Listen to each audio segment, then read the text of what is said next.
It is 22 minutes before 8 here on Morning Live. Let's talk illicit cigarettes. Now, a report compiled by the research group Ipsos revealed that the South African Revenue Service, that's SARS, is losing an estimated 7 billion rand annually due to illicit cigarette trading. The report that was released yesterday also states that legitimate local cigarette manufacturers who are registered at SARS are responsible for selling cigarettes to illegal traders. The Tobacco Institute of Southern Africa, or TISA, says this is a direct result of the termination of the SARS unit who investigated the illicit trade in tobacco. Morning Live invited SARS to the show, but they declined as they say they are still studying this particular report. But joining us now from our Pretoria studio is Francois van der Merwe. He is the CEO of the Tobacco Institute of Southern Africa. Francois, thank you very, very much for joining us. Welcome to Morning Live. Good morning, Leanne. Let's start at a very obvious position. Illicit tobacco or illegal cigarettes. What are they? How do you define one? Leanne, illicit cigarettes mean different things in different countries. You can have counterfeiting, you can have non-compliance on pack regulations, you can have smuggling of products.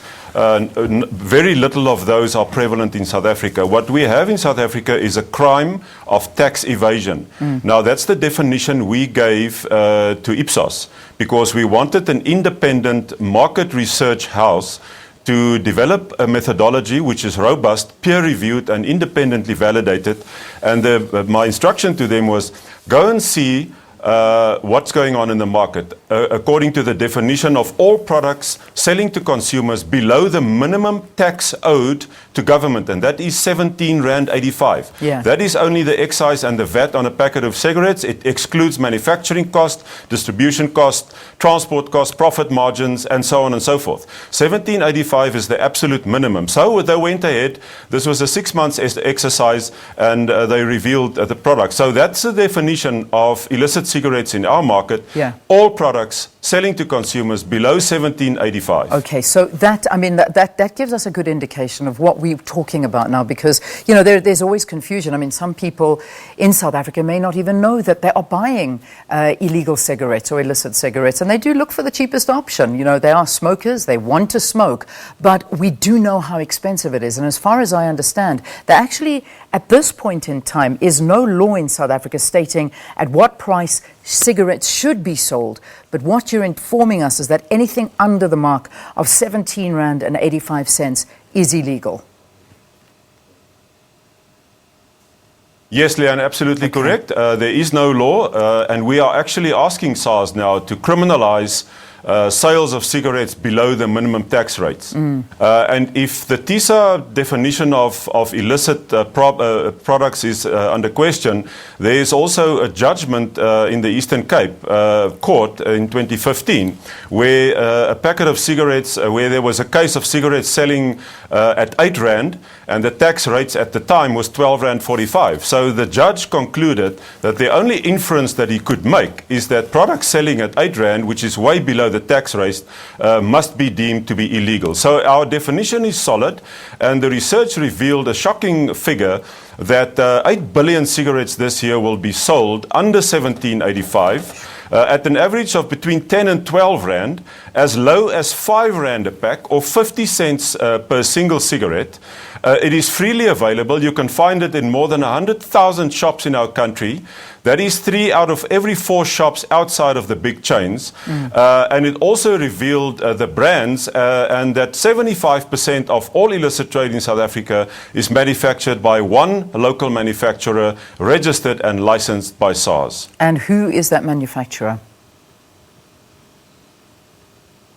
Well, we asked Ipsos to give us the brands, and they give us the brands. The top 5 brands are brands with the names of RG, Savannah, Caesar, Sharp, Chicago, and so the list goes on, but those are the top 5. And 4 of those 5 are manufactured by Gold Leaf Tobacco Company, and this is not a secret.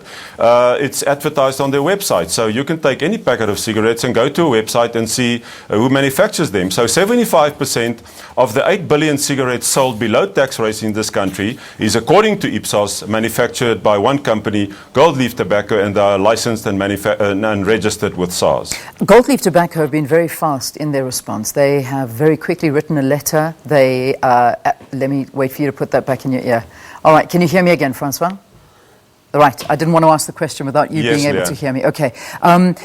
They were very quick to respond, and they came out and said, listen, this research, it was market-related, and it actually did not involve any interviews with the accused of tax evasion, and you left them out. You didn't visit their factories. You didn't have a look at anything that they were doing, but these allegations are leveled against them. What is your response to them? Do you think it's fair that the way Ipsos conducted the survey without involving them and rather just having the market side of it as opposed to looking at what they do? Leanne, the reality is that taxes on cigarettes are paid at the point of manufacture. So it's got nothing to do with the market. The retailers do not pay the taxes. We work on a system which is called duty at source. So manufacturers need to declare their volumes at the point of manufacture to SARS and pay the relevant duties. So the research had nothing to do with speaking to any manufacturers.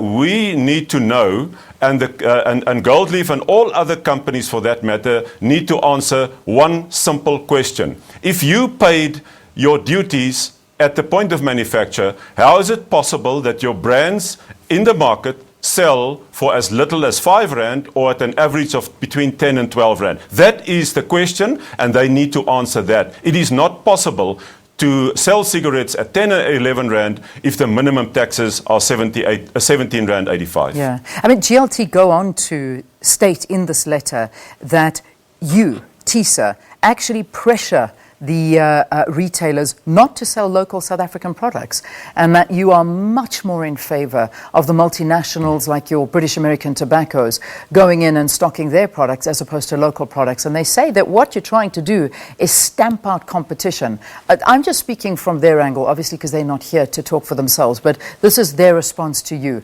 I want your response to that now.